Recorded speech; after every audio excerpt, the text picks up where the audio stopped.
খিচুড়িতে আমি যতটা চাল দেবো তার থেকে বেশি ডাল দেবো। এখানে আমি 1.5 কাপ ডাল দিলাম আর চাল দেবো এখানে 1/2 কাপ। আমি এই রেশিওতেই খিচুড়ি তৈরি করি। খিচুড়ির ডালটা এখন ভালো করে আগে একটু ভেজে নেব।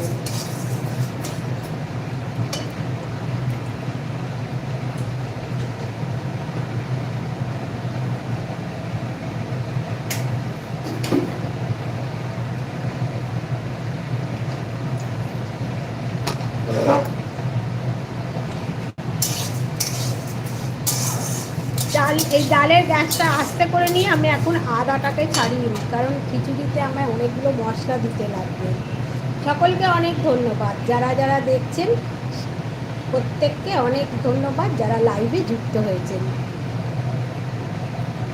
এখানে আমার লাগবে আদা, জিরে, ধনে আর শুকনো লঙ্কার গুঁড়ো, আর গরম মশলার গুঁড়ো তো অবশ্যই দিতে হবে, আর ভালো ঘি। এইসব মশলাগুলো কিন্তু আমার শুকনো খোলায় ভেজে গুঁড়ো করে রাখা আছে। শুধু আমি এখন তৈরি করছি আদাটা, আর ডালটা ভালো করে এখন ভাজবো। কাঁচা ডাল দিয়ে আমি খিচুড়ি করি না, সবসময় ডাল ভেজে করি, তাতে খিচুড়ি খেতে খুব ভালো লাগে।